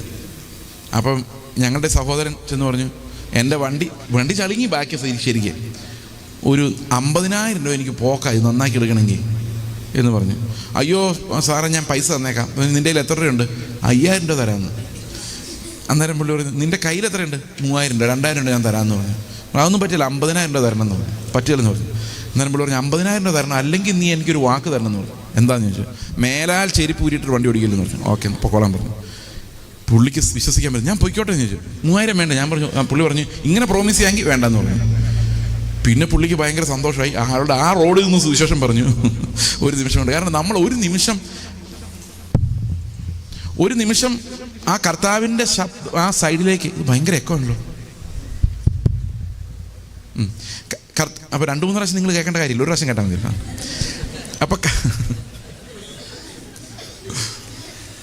അപ്പം നമ്മൾ ഒരു നിമിഷം ആ കർത്താവിൻ്റെ സൈഡിലേക്ക് ഇറങ്ങി നിന്ന് ആ വേദനിച്ച് നിൽക്കുന്ന അല്ലെങ്കിൽ അബദ്ധം പറ്റി നിൽക്കുന്ന മനുഷ്യനെ ഒന്ന് തൊട്ട് ഒന്ന് ആശ്രയിക്കും. അതൊരു ക്രിസ്ത്യൻ വേൾഡ് വ്യൂ ആണ്. ക്രിസ്തു ഉള്ളിലുള്ളവർ അങ്ങനെയാണ് ലോകത്തെ കാണുന്നത്. അവരുടെ നഷ്ടങ്ങളെ അവർ കൗണ്ട് ചെയ്യുന്നില്ല. അവരുടെ നഷ്ടങ്ങളല്ല പ്രധാനം, മുമ്പിൽ നിൽക്കുന്നവൻ്റെ സന്തോഷമാണ് പ്രധാനം.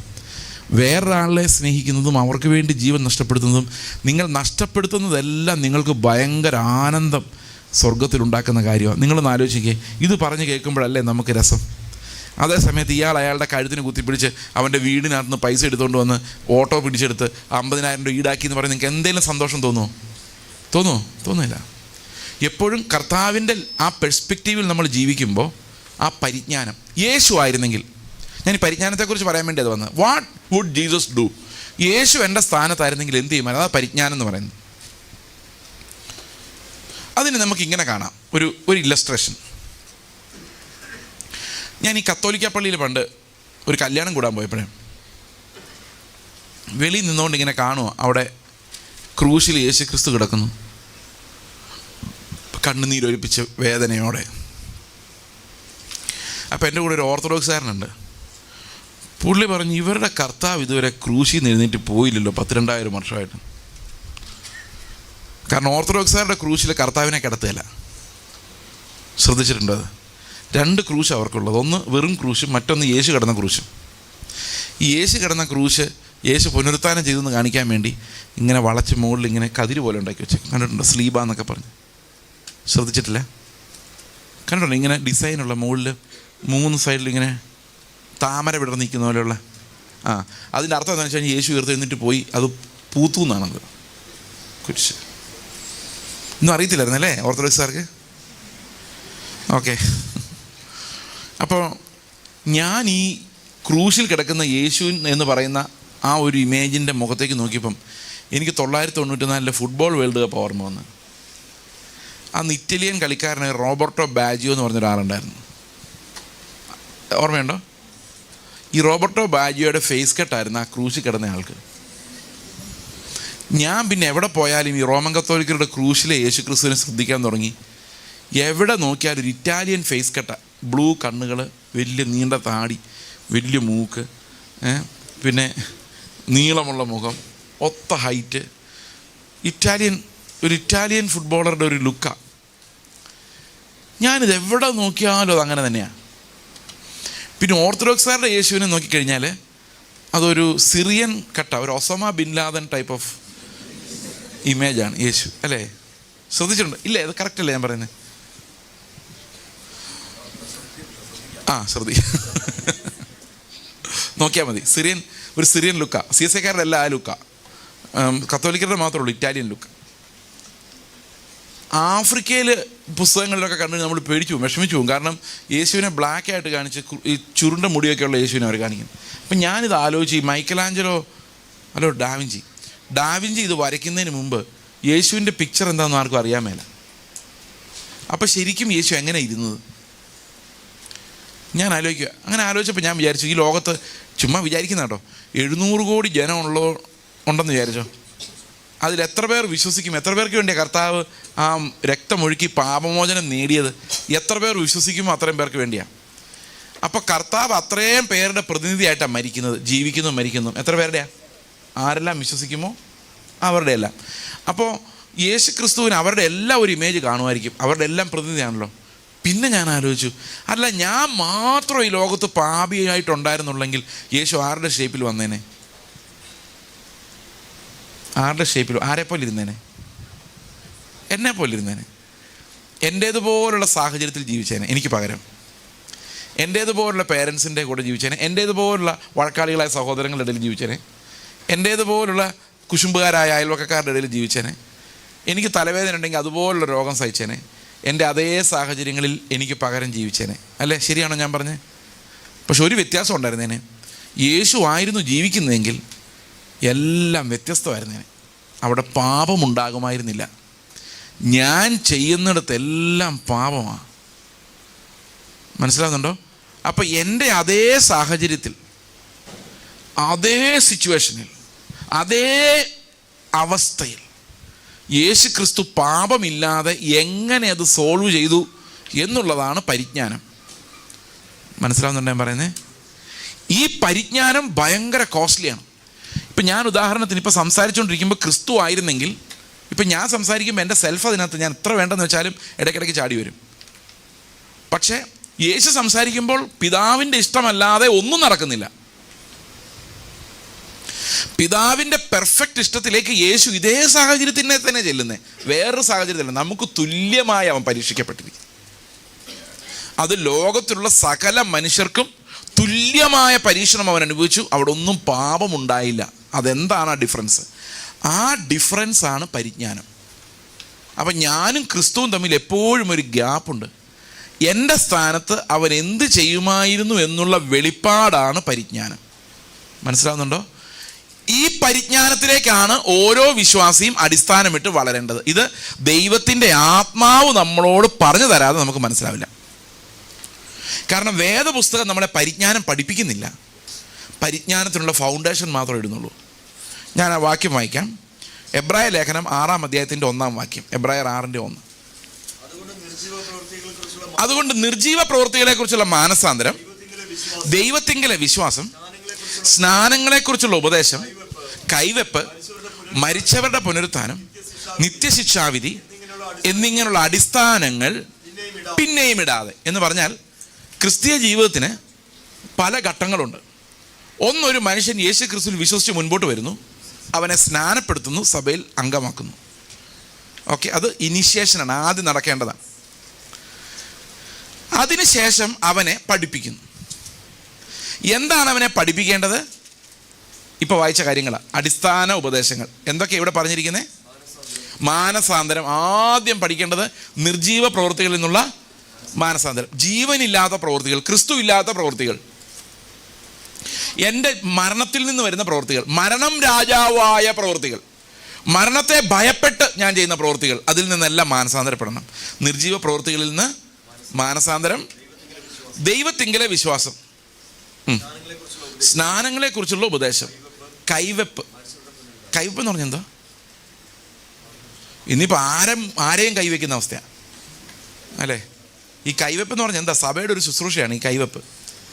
ഇന്നത്തെ സഭകളിൽ അത് അങ്ങനെ നടക്കാറില്ല. ഇന്ന് കൈവയ്ക്കുന്നതെല്ലാം ബൈബിൾ കോളേജുകാരാ. എൻ്റെ തലയിൽ കൈവച്ചതും ബൈബിൾ കോളേജുകാരാ. എനിക്ക് ആഗ്രഹം ഉണ്ടായിരുന്നു ഒരു സഭ തലയിൽ കൈവച്ച് പ്രാർത്ഥിച്ച് നിയോഗിക്കണമെന്ന് ശുശ്രൂഷയ്ക്ക് ഇറങ്ങുമ്പോൾ. പക്ഷെ ശുശ്രൂഷയ്ക്ക് എന്നെ ഇറക്കിയത് ബൈബിൾ കോളേജിൽ നിന്ന് ഞാൻ ഇറങ്ങിയത്. ശരിക്കും സഭ ഇത് ചെയ്യാത്തതുകൊണ്ടാണ് ബൈബിൾ കോളേജ് ചെയ്യേണ്ടി വരുന്നത്. സഭകളിൽ ശുശ്രൂഷയുള്ളവരെ കണ്ടെത്തുകയും അവരെ പരിശീലിപ്പിക്കുകയും അവരുടെ മേൽ കൈവച്ച് ശുശ്രൂഷയ്ക്കായി നിയോഗിക്കുകയും ചെയ്യുന്ന സഭയുടെ ഉത്തരവാദിത്തത്തെക്കുറിച്ചാണ് ആ വാക്യം പറയുന്നത്. കൈവെപ്പ്. പിന്നെ അടുത്തത് മരിച്ചവരുടെ പുനരുത്ഥാനം, നിത്യശിക്ഷാവിധി. ഈ നിത്യശിക്ഷാവിധി എന്ന് പറയുമ്പോൾ നമ്മൾ ഓർക്കേണ്ട കാര്യം, ഇന്നത്തെ കാലത്ത് ആൾക്കാർ യേശു അങ്ങനെ ഒരു നിത്യശിക്ഷാവിധി പറഞ്ഞിട്ടില്ല.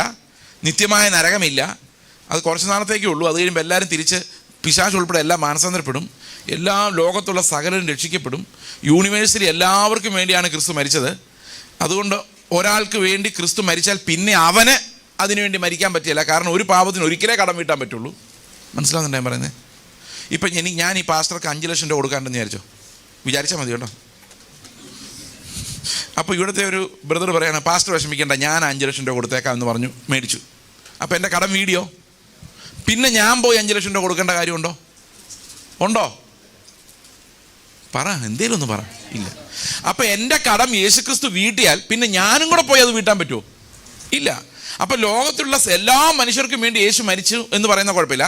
പക്ഷെ ലോകത്തിൽ എല്ലാവരുടെയും കടം യേശു വീട്ടി എന്ന് പറയുമ്പോൾ പ്രോബ്ലം ആവും. കാരണം പിന്നെ അവൻ വീട്ടണ്ട. അതാ യൂണിവേഴ്സൽ സാൽവേഷൻകാർ പറയുന്നത്, യേശു എല്ലാവരുടെയും പാപങ്ങളെ പരിഹരിച്ചുവെങ്കിൽ പിന്നെ ഇവനെന്തിനാ പിന്നെ മരിക്കുന്നതെന്ന് ചോദിക്കുന്നത്. പക്ഷെ കർത്താവ് പ്രാർത്ഥിക്കും, പ്രത്യേകിച്ച് പറയുന്നുണ്ട്, വിശ്വസിക്കുന്നവരെ മാത്രം.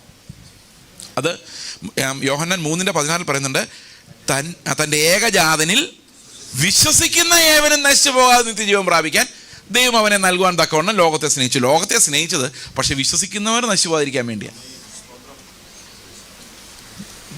മനസ്സിലാവുന്നുണ്ടോ? അപ്പോൾ ഓൾറൈറ്റ്.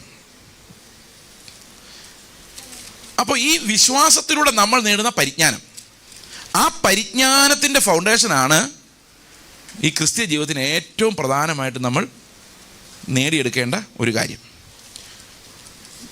എഫെസ്യ ലേഖനത്തിലേക്ക് നമ്മളൊന്ന് മടങ്ങി വരികയാണെങ്കിൽ 4-ാം അധ്യായത്തിൽ നമ്മൾ 12-ാം വാക്യത്തിൽ കാണുന്നത്, അത് നാം എല്ലാവരും വിശ്വാസത്തിലും ദൈവപുത്രനെക്കുറിച്ചുള്ള പരിജ്ഞാനത്തിലുമുള്ള ഐക്യത. അപ്പോൾ വിശ്വാസത്തിലുള്ള ഐക്യം, പരിജ്ഞാനത്തിലുള്ള ഐക്യം, തികഞ്ഞ പുരുഷത്വം, ക്രിസ്തുവിൻ്റെ സമ്പൂർണ്ണതയായ പ്രായത്തിൻ്റെ അളവും പ്രാപിക്കുവോളം വിശുദ്ധന്മാരുടെ യഥാസ്ഥാനത്തിനായുള്ള ശുശ്രൂഷയുടെ വേലയ്ക്കും ക്രിസ്തുവിൻ്റെ ശരീരത്തിൻ്റെ ആത്മീയവർദ്ധനയ്ക്കാവുന്നു. അപ്പോൾ ഇവിടെ അടുത്ത വാക്യം നോക്കിയേ, അങ്ങനെ നാം ഇനി മനുഷ്യരുടെ ചതിയാലും ഉപായത്താലും തെറ്റിച്ച് കളയും തന്ത്രങ്ങൾ കുടുങ്ങിപ്പോകാതിരിക്കുവാൻ തക്കവണ്ണം ഉപദേശത്തിൻ്റെ ഓരോ കാറ്റിനാൽ അലഞ്ഞുകൊള്ളുന്ന ശിശുക്കളാകാതെ സ്നേഹത്തിൽ സത്യം സംസാരിച്ചുകൊണ്ട് ക്രിസ്തു എന്ന തലയോളം സകലത്തിലും വളരാനിടയാകും. ഇനി എബ്രായ ലേഖനം 6 ഒന്നും കൂടെ വരുമ്പോൾ നമുക്ക് മനസ്സിലാവും, ഫൗണ്ടേഷൻസ് ഇട്ട് കഴിയുമ്പോഴാണ് പ്രതിസന്ധി ഉണ്ടാകുന്നത്. നമുക്ക് നോക്കാം എബ്രായ ലേഖനം 6:1-2. നിർജ്ജീവ പ്രവർത്തികളെ കുറിച്ചുള്ള മാനസാന്തരം, ദൈവത്തിങ്കലെ വിശ്വാസം, സ്നാനങ്ങളെക്കുറിച്ചുള്ള ഉപദേശം, കൈവെപ്പ്, മരിച്ചവരുടെ പുനരുത്ഥാനം, നിത്യശിക്ഷാവിധി എന്നിങ്ങനെയുള്ള അടിസ്ഥാനങ്ങൾ പിന്നെയും ഇടാതെ നാം ക്രിസ്തുവിനെ കുറിച്ചുള്ള ആദ്യ വചനം വിട്ട് പരിജ്ഞാന പൂർത്തി പ്രാപിക്കുവാൻ ശ്രമിക്കുക. അപ്പോൾ ആദ്യം ഒരാളെ സ്നാനപ്പെടുത്തി, രക്ഷയെക്കുറിച്ച് പറഞ്ഞു കൊടുത്തു, അവനത് സ്വീകരിച്ചു, ക്രിസ്തുവിനെ രക്ഷകനും കർത്താവുമായി സ്വീകരിച്ചു, നമുക്ക് ഉറപ്പായി ബോധ്യമായി. അവനെ സ്നാനപ്പെടുത്തിയ ശേഷം അവനെ അടിസ്ഥാന വേദോപദേശങ്ങൾ മുഴുവൻ ഉപദേശിച്ച് വീണ്ടും വീണ്ടും ഉപദേശിച്ച് ഉറപ്പിച്ച ശേഷം, ആ അടിസ്ഥാനം ഇട്ട ശേഷം അടുത്ത ലെവലെന്ന് പറയുന്നത് അവൻ പരിജ്ഞാന പൂർത്തി പ്രാപിക്കാൻ ഉത്സാഹിക്കുക എന്നുള്ളതാണ്. ജീവിതകാലം മുഴുവൻ ഈ അടിസ്ഥാനം ഇടേണ്ടി വരരുത്. കുറേ കഴിയുമ്പോൾ ആ അടിസ്ഥാനത്തിന് മുകളിൽ നമ്മൾ എങ്ങോട്ട് വളരണം? ക്രിസ്തുവിലേക്ക് വളരണം, പരിജ്ഞാനത്തിൽ വളരണം. യേശു എന്ത് ചെയ്യുമായിരുന്നോ അങ്ങോട്ട് പോകണം. മനസ്സിലാവുന്നുണ്ടോ? അതിനു വേണ്ടിയാണ് സഭ നിലനിൽക്കുന്നത്. ഫോർ എക്സാമ്പിൾ, പഠിപ്പിച്ചു കഴിഞ്ഞാൽ മാത്രം പോരാ, പിന്നെ നമ്മൾ പരസ്പരം വളർത്തണം. എങ്ങനെ വളർത്തുന്നേ? ഞാൻ എൻ്റെ സഹോദരങ്ങളെ എനിക്ക് എന്തിനാണ് കർത്താവ് തന്നിരിക്കുന്നത്? എന്തിനാ തന്നിരിക്കുന്നത്? യേശു സ്നേഹിച്ച പോലെ സ്നേഹിക്കാൻ വേണ്ടി. നമുക്ക് ആ ഒരു വാക്യം കൂടെ വായിക്കാം, ഈ പരിജ്ഞാനത്തിലേക്ക് പോകാനുള്ള പ്രാർത്ഥന. എഫെസ്യ ലേഖനം 3:16, 17, 18, 19. അവൻ തൻ്റെ മഹത്വത്തിൻ്റെ ധനത്തിനൊത്തവണ്ണം അവൻ്റെ ആത്മാവിനാൽ നിങ്ങളുടെ അകത്തെ മനുഷ്യനെ സംബന്ധിച്ച് ശക്തിയോടെ ബലപ്പെടേണ്ടതിനും ക്രിസ്തു വിശ്വാസത്താൽ ഹൃദയങ്ങളിൽ വസിക്കേണ്ടതിനും വരം നൽകണമെന്നും നിങ്ങൾ സ്നേഹത്തിൽ വേരൂന്നി അടിസ്ഥാനപ്പെട്ടവരായി വീതിയും നീളവും ഉയരവും ആഴവും എന്തെന്ന് സകല വിശുദ്ധന്മാരോട് ഗ്രഹിപ്പാനും പരിജ്ഞാനത്തെ കവിയുന്ന ക്രിസ്തുവിൻ സ്നേഹത്തെ അറിയുവാനും പ്രാപ്തരാവുകയും ദൈവത്തിൻ്റെ എല്ലാ നിറവിനാലും നിറഞ്ഞു വരികയും വേണം. ഇതിനെ ഈ പരിജ്ഞാനത്തിൻ്റെ നിറവെന്ന് പറയുന്നുണ്ടല്ലോ, നമ്മളിൽ വന്ന് ക്രിസ്തുവിൻ്റെ എല്ലാ നിറവും നമ്മളിൽ നിറഞ്ഞു വരണം. അതെങ്ങനെ നിറഞ്ഞു വരും? അതിന് മുകളിൽ എഴുതിയിരിക്കുന്നത് എങ്ങനെയാ? യേശുവിൻ്റെ സ്നേഹം നമ്മൾ അതിൻ്റെ ആഴം, നീളം, വീതി, ഉയരം എങ്ങനെ അറിയാൻ പറ്റും? സകല വിശുദ്ധന്മാരോടും കൂടി. അപ്പോൾ സഭയുടെ പ്രധാന പരിപാടി എന്താ? ഇവിടെ ഒത്തിരി വിശുദ്ധന്മാരുണ്ട്. എത്ര വിശുദ്ധന്മാരുണ്ട് ഈ സഭയിൽ? ഇവിടെ ഉള്ള എല്ലാം വിശുദ്ധന്മാരാ. എല്ലാം ആണോന്ന് അറിയാൻ മേല. ശരിക്കും രക്ഷിക്കപ്പെട്ട എല്ലാവരും വിശുദ്ധന്മാരാണ്. ഈ വിശുദ്ധന്മാരെ കണ്ടാലും അവരുടെ പ്രവൃത്തികൾ കണ്ടാലൊന്നും വിശുദ്ധന്മാരാന്ന് തോന്നുന്നില്ല. ചില വിശുദ്ധന്മാരെ കാണുമ്പോൾ നമ്മൾ വിചാരിക്കൂ, ഇവനെയൊക്കെ എങ്ങനെ കർത്താവ് എടുത്തുകൊണ്ട് ഇതിനകത്ത് വെച്ചു. അപ്പോൾ കർത്താവ് പറയും, നിനക്ക് എൻ്റെ സ്നേഹത്തിൻ്റെ വീതി അറിയാമോ? ഇല്ല. എൻ്റെ സ്നേഹത്തിന് അത്രയും വീതി ഉള്ളതുകൊണ്ടാണ് അവനകത്തായിരിക്കുന്നത്. നിനക്കത് അറിയണം താല്പര്യമുണ്ടോ? ഉണ്ട്. അവനെ സ്നേഹിച്ചാൽ നിനക്ക് അതിൻ്റെ വീതി എന്താണെന്നറിയാം. മനസ്സിലായോ? അവനെ കുറ്റം പറഞ്ഞ് പുറത്താക്കിയാൽ എൻ്റെ സ്നേഹം എന്താണെന്ന് നിനക്കറിയാൻ പറ്റില്ല. എത്ര പേർക്ക് മനസ്സിലായി? നിങ്ങൾ ആഹാരം കഴിക്കുമ്പോഴെല്ലാം നിങ്ങളുടെ സഹസഹോദരൻ്റെ കുറ്റം പറഞ്ഞുകൊണ്ടിരുന്നാൽ ഞാൻ അവനെ എങ്ങനെ സ്നേഹിച്ചത് നിനക്ക് മനസ്സിലാവില്ല. അതേസമയത്ത് നീ കൂടെ പോയി അവനെ സ്നേഹിക്കാൻ ശ്രമിച്ചാൽ നിനക്ക് എന്ത് മനസ്സിലാവും? കർത്താവിൻ്റെ സ്നേഹത്തിന് എന്തുമാത്രം വീതി ഉണ്ടെന്ന് മനസ്സിലാവും. അതുപോലെ വേറൊരുത്തനെ സ്നേഹിക്കുമ്പോൾ മനസ്സിലാവുന്നു, ഇത്രയും ആഴത്തിൽ പോയി കർത്താവ് ഒരുത്തിനെ വലിച്ചുകൊണ്ട് വന്നല്ലോ. അവനെ നമ്മളും കൂടെ സ്നേഹിക്കുമ്പം നമുക്ക് മനസ്സിലാവും, എൻ്റെ ദൈവമേ എന്താഴമാണ് കർത്താവിൻ്റെ സ്നേഹത്തിന്. അങ്ങനെ ഈ വിശുദ്ധന്മാർ പല ഷേപ്പിലുള്ള നമുക്കിഷ്ടപ്പെടാത്തവരും ഇഷ്ടമുള്ളവരുമായ വിവിധ തരം വിശുദ്ധന്മാരെ കർത്താവിൻ്റെ സഭയിൽ കർത്താവ് വിട്ടിരിക്കുന്നത് നാം ഓരോരുത്തരും ഈ സ്നേഹത്തിൻ്റെ നീളവും വീതിയും ഉയരവും ആഴവും എന്ത് എന്ന് ഗ്രഹിക്കാൻ വേണ്ടിയാണ്. മനസ്സിലാവുന്നുണ്ടോ? അങ്ങനെ പരിജ്ഞാനത്തെ കവിയുന്ന സ്നേഹത്തെ നമ്മൾ അറിഞ്ഞു കഴിയുമ്പോൾ എന്ത് സംഭവിക്കും? അവൻ്റെ എല്ലാ നിറവിനാലും നമ്മൾ നിറഞ്ഞു വരുവാൻ ഇടയായിത്തീരും. ഈ വാക്യം ഒന്ന് ശ്രദ്ധിക്കണേ. നമുക്ക് വിശുദ്ധീകരണം എന്ന് പറഞ്ഞാൽ ഈ 20-ാം വാക്യോടെ വായിച്ചു, എന്നിട്ട് നമുക്ക് തിരിച്ചു വരാം. എന്നിട്ട് നമുക്ക് ഈ സെഷൻ തീർക്കാം. എന്നാൽ നാം ചോദിക്കുന്നതിലും നനയ്ക്കുന്നതിലും അത്യന്തം പരമായി ചെയ്യുവാൻ നമ്മിൽ വ്യാപരിക്കുന്ന ശക്തിയാൽ കഴിയുന്നവന് സഭയിലും ക്രിസ്തുയേശുവിലും എന്നേക്കും തലമുറയായും മഹത്വം ഉണ്ടാകട്ടെ. അപ്പോൾ ചോദിക്കുന്നതിന് നനയ്ക്കുന്നതിന് അത്യന്തം പരമായി നമ്മിൽ വ്യാപരിക്കുന്ന ശക്തിയാൽ ചെയ്യാൻ കഴിയുന്നതിന് നമ്മൾ പ്രാർത്ഥിക്കുമ്പോഴെല്ലാം കോട്ട് ചെയ്യാറുണ്ടല്ലേ? അല്ലേ? കർത്താവേ, എൻ്റെ മോൻ നീറ്റ് എക്സാം എഴുതിയിരിക്കുകയാണ്, എനിക്ക് എങ്ങനെയെങ്കിലും റാങ്ക് കിട്ടി എവിടെയെങ്കിലും കടന്നുകൂടിയാൽ മതിയായിരുന്നു ആദ്യം പ്രാർത്ഥിക്കുന്നത്. പക്ഷേ കുറച്ചുകൂടെ തീവ്രമായിട്ട് പ്രാർത്ഥിക്കുമെന്ന് പറഞ്ഞു, കർത്താവെ ചോദിക്കുന്നത് 5050 റാങ്ക് ആണെങ്കിലും ചോദിക്കുന്നതിന് നനയ്ക്കുന്നതിന് അത്യന്തം പരമായി 4-ാം റാങ്ക് വരെ തരാൻ കഴിവുള്ളവനാണ് നീ മനസ്സിൽ പറയുന്നത്.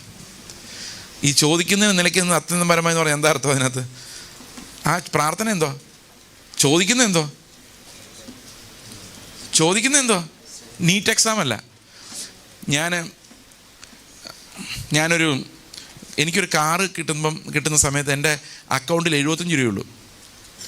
അപ്പം ഞാൻ അന്നേരം വിചാരിച്ചുകൊണ്ടിരിക്കും, 25 രൂപയുടെ ആരെങ്കിലും കൊണ്ട് ഇടും. 65 തന്നു. ഒരു 35 രൂപയുടെ ആരെങ്കിലും ഇടുമായിരുന്നെങ്കിൽ 100 റേറ്റിംഗ് എടുക്കാമായിരുന്നല്ലോ ATM എന്ന് വിചാരിച്ചിരിക്കുമ്പോഴാണ് 2-3 സഹോദരന്മാരൊന്ന് ബലമായിട്ടൊരു കാറ് മേടിച്ചേ പറ്റുള്ളൂ എന്ന് പറഞ്ഞ് എന്നെ നിർബന്ധിക്കുന്നത്.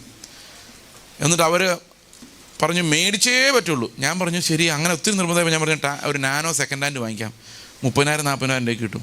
അവർ പറഞ്ഞു അത് നടക്കുന്ന കാര്യമൊന്നുമില്ലെന്ന് പറഞ്ഞു. അവർ 1.5 ലക്ഷം രൂപ എൻ്റെ അക്കൗണ്ടിലിട്ടു ബലമായിട്ട്. ബാക്കി ഞങ്ങൾ അടച്ചോളാമെന്ന് പറഞ്ഞു. ഞാൻ പറഞ്ഞു അങ്ങനത്തെ പരിപാടിയില്ലെന്ന് പറഞ്ഞാൽ വേറെ ആളുകൊണ്ട് 2 ലക്ഷം രൂപ അങ്ങനെ ബലമായിട്ട് എന്നെ കൊണ്ട് മേടിപ്പിക്കുന്നത് കാറ് മേടിച്ച് കഴിഞ്ഞപ്പം എനിക്ക് ആകെ വെപ്രാളമായിപ്പോയി.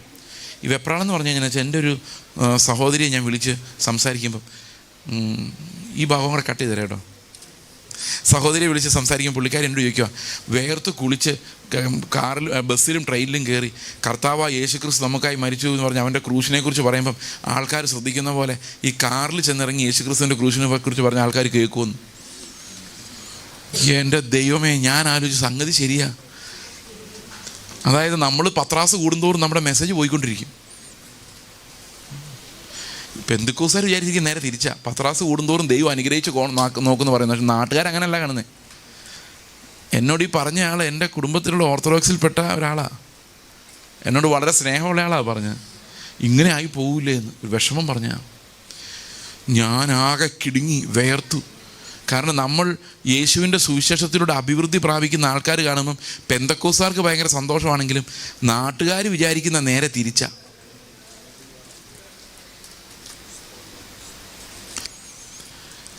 ഈ ഇന്ത്യയിൽ അവിശ്വാസികളുടെ മുമ്പിൽ നമ്മുടെ സാക്ഷ്യം വളരെ മോശമാണ്. എൻ്റെ CMS കോളേജ് എന്ന് പറഞ്ഞൊരു ഗ്രൂപ്പുണ്ട്, വാട്സാപ്പ് ഗ്രൂപ്പ്. എനിക്ക് പേടിയാവും തുറക്കാൻ. ഞാനൊരു പെന്തക്കോസ്ത് ഉപദേശിയാണെന്ന് അവർക്കറിയാം. ഇടയ്ക്കിടയ്ക്ക് ഓരോന്ന് വരും അതിനകത്ത്. ഇവരെല്ലാം വളരെ പുച്ഛത്തോടെ കാണുന്ന ഇതൊരു ധനാഗമ മാർഗം. അത് ഈ പൗരോഹിത്യവർഗം മൊത്തം യേശുവിനെ വിറ്റ് പൈസ ഉണ്ടാക്കുമെന്ന നാട്ടുകാർ മുഴുവൻ വിചാരിച്ചിരിക്കുന്നത്. കേൾപ്പാൻ ചെവിയുള്ളവൻ. എന്നിട്ട് നമ്മൾ പ്രാർത്ഥിക്കും. ഞാൻ പറഞ്ഞു വന്നത്, ഞാൻ ഈ ടെൻഷനിലായി. കാറ് വന്നപ്പോൾ എനിക്ക് ടെൻഷനായി. ഞാൻ കർത്താവിൻ്റെ ചോദിച്ചു, എൻ്റെ കർത്താവേ ഇതാകെ പുലിവാലായോ? അപ്പോൾ എനിക്കൊരു സംശയം. ഞാൻ ചോദിച്ചു, കർത്താവേ എന്തെങ്കിലും ഞാനൊരു കാറ് തരണേ നിന്നോട് പറഞ്ഞിട്ടുണ്ടോ? അപ്പോൾ നീ വിചാരിച്ചോ ഇവൻ ഇത്രയും അനുഗ്രഹങ്ങൾ കൊടുത്തിട്ടും ഇവനൊരു കാറിന് വേണ്ടിയാണല്ലോ പിടിക്കുന്നത്, എന്നാൽ പിന്നെ ഇരിക്കട്ടെ എന്ന് പറഞ്ഞ് തന്നതാണോ? അതോ ഞാൻ ഒരിക്കലും ചോദിക്കാതെ തന്നെ ഇത് ശുശ്രൂഷയ്ക്ക് വേണ്ടി ഇരിക്കട്ടെ എന്ന് പറഞ്ഞ് തന്നതാണോ? എന്താണ് സംഭവിച്ചിരിക്കുന്നത്? നിൻ്റെ ഹിതം എന്താണ് എന്ന് ഞാൻ ആലോചിച്ചു. അപ്പോൾ ഞാൻ തിരിച്ചും മറിച്ചും എൻ്റെ ലൈഫ് നോക്കിയിട്ടും ഞാനൊരു കാറിന് വേണ്ടി പ്രാർത്ഥിച്ചതായിട്ട് എനിക്ക് ഓർമ്മയില്ല. ആശ്വാസമായി പ്രാർത്ഥിച്ചിട്ടില്ല. അപ്പം ഞാൻ ചോദിച്ചു മേടിച്ചാൽ അപ്പോൾ കർത്താവ് തന്നതാണെന്ന് ഞാൻ വിശ്വസിച്ചു. കുറച്ചു നേരം കഴിഞ്ഞപ്പോൾ എൻ്റെ ഭാര്യ പറയുക, പുള്ളിക്കാരിയും ചർച്ചിലൊരു ആൻറ്റിയും കൂടെ നമുക്കൊരു കാറ് കിട്ടാൻ പ്രാർത്ഥിച്ചുകൊണ്ടിരിക്കുമായിരുന്നു. എന്ത് ചെയ്യും?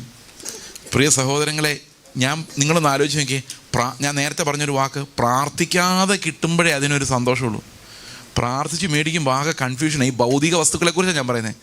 എന്നാൽ ആത്മാവിന് വേണ്ടി നിങ്ങൾ എത്ര കരഞ്ഞാലും ദൈവത്തിന് സന്തോഷമാണ്. അവിടെ കരയാൻ പറയുക, വിടാതെ അന്വേഷിക്കാൻ പറയുക, മുട്ടുകുത്തി യാചിക്കാൻ പറയുക. കാരണം ആത്മാവ് അങ്ങനെ ചുമ്മാ വാരിക്കോരി കൊടുക്കാൻ പറ്റില്ല. തകർന്ന ഹൃദയങ്ങളെ മാത്രം നിറയ്ക്കാൻ പറ്റുള്ളൂ. നമ്മൾ തകരുന്ന വരെ നിലവിളിച്ചാലേ ആത്മാവ് വരുള്ളൂ. ഡ്രമ്മിനകത്തല്ല ആത്മാവ് ഇരിക്കുന്നത്, നുറുക്കത്തിനകത്ത്.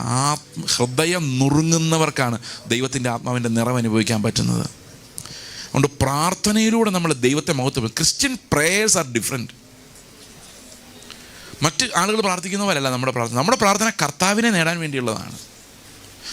എന്തിനാലാണ് നമ്മൾ നിറഞ്ഞു വരേണ്ടത്? നമ്മൾ നിറഞ്ഞു വരേണ്ടത് ചോദിക്കുന്നതിനും നനയ്ക്കുന്നതിനും അത്യന്തം പരമായി നമ്മിൽ വ്യാപരിക്കുന്ന ശക്തിയാൽ ചെയ്യാൻ കഴിയുന്നവന്. എന്താ ചോദിക്കുകയും നനയ്ക്കുകയും ചെയ്യുന്നത്? അതിന് തൊട്ടു മുമ്പുള്ള വാക്യം, ദൈവത്തിൻ്റെ എല്ലാ നിറവിനാലും നിറഞ്ഞു വരണമെന്ന് പ്രാർത്ഥിക്കുക. അപ്പം ഞാൻ നിങ്ങൾക്ക് വേണ്ടി പ്രാർത്ഥിക്കുകയാണ്, യേശു ക്രിസ്തുവിൻ്റെ എല്ലാ നിറവും നിങ്ങളിൽ ഉണ്ടാകട്ടെ. അപ്പം നിങ്ങൾക്കൊരു സംശയം, അങ്ങനെ വരുമോ? യേശുവിൻ്റെ എല്ലാ നിറവും വരുമോ? സംശയം തോന്നും. അപ്പോൾ മറുപടി പറയാം പൗലോസ്, വിഷമിക്കേണ്ട. നിങ്ങൾ ചോദിക്കുന്നതിനേക്കാളും നിങ്ങൾ ആലോചിക്കുന്നതിനേക്കാളും കൂടുതൽ യേശുവിനെ പോലെ നിങ്ങളെ രൂപാന്തരപ്പെടുത്താൻ ദൈവത്തിന് കഴിയും. മനസ്സിലാവുന്നുണ്ടോ? അതാണ് അവിടെ പറഞ്ഞിരിക്കുന്നത്. What are you praying four?